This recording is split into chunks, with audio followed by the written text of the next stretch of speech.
Hey. Welcome in. It's the House of L podcast. I'm Laurence Holmes. Thank you so much for hanging out on the pod. And we appreciate you. We thank you for being a part of what we're doing here on YouTube. If you're on Spotify or Apple and you're listening to this, thank you. You're appreciated. If you're on YouTube and you're like, hey, isn't there more stuff that happens on House of L? There is. But I put all the other stuff on audio only. So I have a pod up about Dick Allen. I have a pod up about my Superman review. So if you follow us on YouTube, great. The audio platform, I'm doing other stuff because the algorithm here thinks that this is a Bears podcast. So I'm just going to lean into it. I'll put the Bears content here, and everything else will go and live in audio form over on Spotify or Apple. But search House of L over there and you can check it out. I want to spend some time talking about what's happened this week up at Hallis Hall. I know that the reports from people who are there on the ground, and trust me, like I've gotten them on my phone too, from people who are watching practice, it is not as impressive as you would hope. But I think that we got a real window, like some real truth into what it is the level of expectation is and whether or not last year was helpful. So I want to try and give some context to the conversation. And I know that context oftentimes does not satisfy people, and that's okay. You're allowed to be as upset or nervous as you want to be about all of this stuff. And I am not here to try to stop you. I just want to give you as much context as possible, and then you can kind of figure out how you feel. I'm figuring out how I feel about this and trying to learn as I go along with how Ben Johnson wants things done. Ben Johnson wants things done a certain way.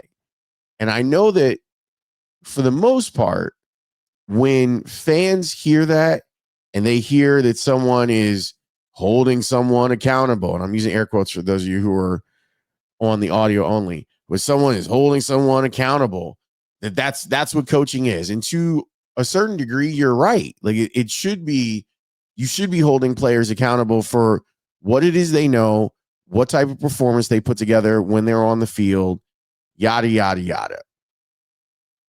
Saturday, Ben Johnson's press conference was really illuminating. And it was illuminating because our buddy Jason Leisure asked him two questions about last year for Caleb Williams and asked specifically what value there is in what he went through last year. And without being rude, Ben Johnson kind of said, nah, nothing. Like, oh, yeah, he figured out what a schedule is, and maybe there'll be less anxiety because he knows how training camp works and what a game week is like. But considering the offense that the Bears were running and what was asked of Caleb, Ben Johnson is not impressed.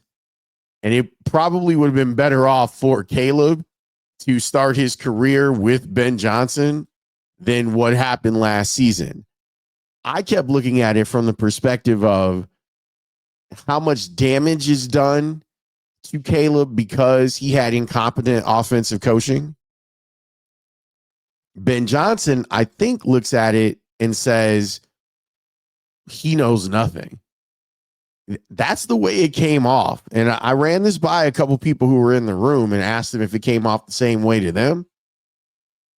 You have to think about this now as a quarterback that just came out of college. And I know that Caleb did not just come out of college. He played every damn game last year. And I know that that is unsatisfying to you, that it's possible that you are really going to be looking at a guy who's reliving a rookie season. But Ben Johnson made it pretty clear. A couple of things to keep in mind. One, Caleb, and we've talked about this on the score. So, I mean, I know that it's been a big discussion, a big point on the Spiegel and Holmes show for sure. And I know Middays has talked about it a ton. They are asking him to do something that is completely foreign to him. And that's take snaps from shotgun. And one of the things where Ben Johnson did show some frustration on Saturday and talking about it, and the Bears were off on Sunday, but where he did show some frustration was drop snaps. And he called it Harry High School stuff. Said the quarterback center exchange, if there's one thing that he is frustrated by and wants to see diminished, is that there shouldn't be any more of that stuff going on. And then you realize that Caleb throughout his career has been in pistol or in shotgun probably since the time he was 10. They probably had him out there in pistol or shotgun. The relearning that has to happen for Caleb Williams now that they are doing actual reps and it's not theory. See, the thing about the offseason is that everything looks good on a dry erase board. Everything looks good on a chalkboard. So you have us thinking about, well, Caleb Williams and Ben Johnson, like in an offense, like that's going to be magical. And I'm not saying that we're wrong. I'm just saying that it might take a while when you consider the second part of the things that Ben Johnson was talking about. And that's how they want him to play. He kept talking about tempo, so that Caleb is comfortable in an offense that's tempo. The offense that the Bears want to run, the offense that was run by the Detroit Lions, is a little bit more structured than what Caleb Williams is used to. So he's got to learn all of this stuff along with learning a new language. It is not ideal. And I know that you are watching me right now and you're like, holy crap, Laurence, do you mean that this is going to be a lost season? No, I'm not here to tell you that. I'm just saying that you should expect the rest of this training camp to be clunky. If you see highlights of Caleb doing well, great. And Ben Johnson made a point to say, hey, some of the stuff he saw, some of the mistakes that were made inside of the red zone were not necessarily on Caleb. There was one thing, and Dave Wanstead told me this a long time ago. One of the things that you try to teach quarterbacks is that if you're in the red zone and you're making a throw into the end zone, is that the throw to the front of the end zone needs to be low. Like if you're like Cole Kmet, like back, think about like Cole Kmet backing into the end zone. You want to throw that ball low. If it's towards the back of the end zone, it should be high. Only your guys should be able to go up and get it. And they're working with Caleb on that. I have full faith from what I've seen of Caleb Williams. And you guys know I wasn't the biggest Caleb Williams fan of him coming out of college. But from what I saw in college, it would be hard for me to believe that he's not going to catch up and catch on to what it is that he's being coached. And the evidence that I have for that is Jared Goff. Jared Goff, who is now a really, really strong quarterback that picked up this system. I wouldn't say quickly, but he grew into it. And now he's one of the more dangerous quarterbacks in the NFL. When I think about Caleb's experience last year from Ben Johnson's perspective, I totally understand him saying, yeah, I don't know what value there is in any of it. My concern, this is our concern, dude. My concern is that there are a lot of bad habits that happen with Caleb that might keep him from getting to where he needs to go more quickly than what we're seeing. But I hope that he overcomes that. I hope that this is something that we find him being in a better place sooner rather than later when it comes to how to play this position in this particular offense. And might I say, like, this is part of the reason why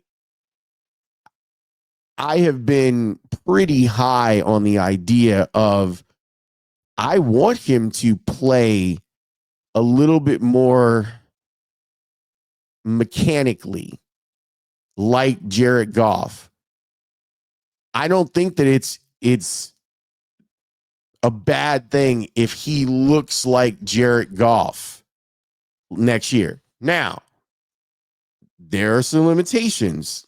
Caleb is not as tall as Jared Goff. But on the plus side, there's way more escapability with Caleb, and then the creativity on the outside.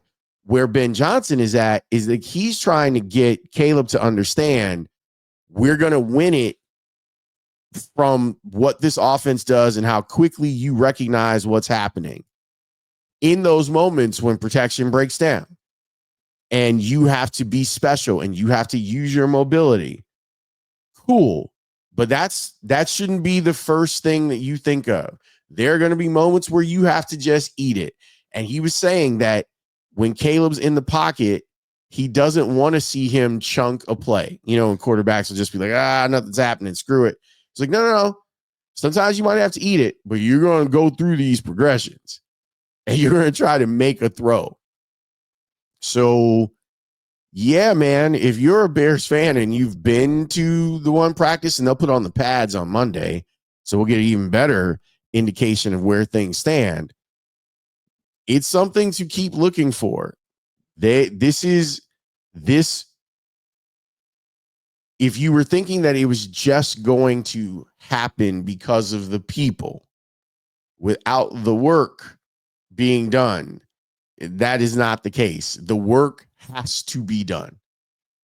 And the growing pains have to take place. And that's what's going on with Caleb right now. And I imagine it's going to continue to go on. I can't tell you when this is going to look better and you can be excited as a Bears fan. I can tell you, while I'm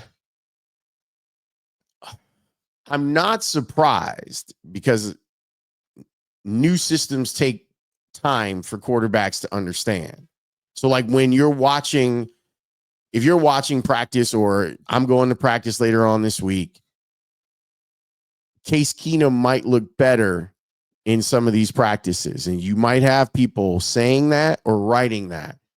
The reason that Case Keenum will look better is because he has taken the ball under center multiple times in his pro career.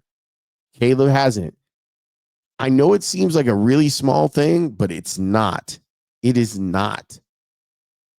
When you spend your whole life surveying the defense like this, to then go and turn your back, even simultaneously, like for a quick second, it's different. The snapshot that you have to take as you're in your drop, you have to kind of know what's going on. And that takes time to build trust with an offensive line and know that they're going to protect you and that there's going to be a place for you to step up into the pocket, or that it allows you to stay on rhythm. So when you get back to 1, 2, 3, the ball should be coming out, like that sort of stuff. This might take a while. And the while that it might take might just be camp. Like after Caleb does it in some games, in a couple of games, even if he is playing a quarter or whatever, maybe then when you're under real duress, when it's not touch the quarterback and the play is dead, or the coach is calling the play dead, maybe that's where the learning will take place. But just know that this is going to be a little bumpier than you hoped. And honestly, a little bumpier than I hoped. But I appreciate Ben Johnson being honest with all of us, and seemingly being honest with Caleb too, on there are things that can't keep happening. There are things that we expected to happen because you are relearning how to play quarterback. I guess it comes down to how deep of faith do you have in the scouting reports on Caleb Williams? How much do you trust that he will put in the work, that he will listen to his coaches, that he will not get frustrated to the point where he checks out mentally. If you believe in him, then you got to let him go through this. And if not, then there's a much bigger problem, but I don't think that we're there yet. I think that we should sit here and watch it develop, and it's going to be bumpy, and we need to be okay with that for now. Not forever, but for now. When you're watching practices and Dan Wiederer is like, yeah, man, red zone was rough today. Or Herb Howard is like, wasn't great today. Those things are going to happen. Brad Biggs, whoever. Courtney Cronin, whoever is covering the team might be able to tell you that things are not great. You need to take that and go, all right, how closer are we to him getting it? And realize that this is part of the process. I hate to be the bearer of bad news in this regard, but it might take a little longer than we all hoped. And hopefully that's going to be okay, because hopefully at the end of this process, it's a really smart kid with a lot of talent teaming up with a really smart coach who has high expectations and is pushing him in the right direction. Sometimes when you, and I can just talk from my own experience of pushing really talented students, sometimes they don't realize the grind and they think they got it. And especially the ones who have that super talent, because everything has been easy for them. What does it look like when it's not easy for you? Do you stay in it? Do you trust what you're being taught? If you do, more times than not, someone with special talent is going to rise above. And if you believe that Caleb's got special talent, then you need to believe in that. That's all I got for now. There's some other stuff that I want to do that I think is fascinating about Ben Johnson's offense. The more I hear him talk about it, I've been able to take some of the stuff that he says and I'm like, okay, cool. I can go watch this, or I can go read this about it. And there's one part of the offense that I want to get like an expert on to talk about. So I'm going to try and do that over the next week or so. All right. And it'll probably be here, but just because we have more time to play around with stuff than I do on a radio segment, but it could end up on the Score too. And if it is, then we'll bring some of it back here. But I appreciate you checking it out. Please subscribe if you like the video. We need more subscribers to House of L. I think we're close to 7,000. I'd like to get over 7,000 before the season starts. That would be cool. And probably drive that number up to like 10,000 would be great once we get to actual Bears season. So if you like the video, know that there's going to be more content like it, and subscribe. And we will keep doing our best to put out the best stuff for you. Thanks to everyone who's listening on the audio platform too. It means a lot. Thank you so much for your support over there on Spotify and on Apple. I will talk to you next time. And maybe there'll be better news for us to discuss. I think there will be. I will talk to you next time. Peace.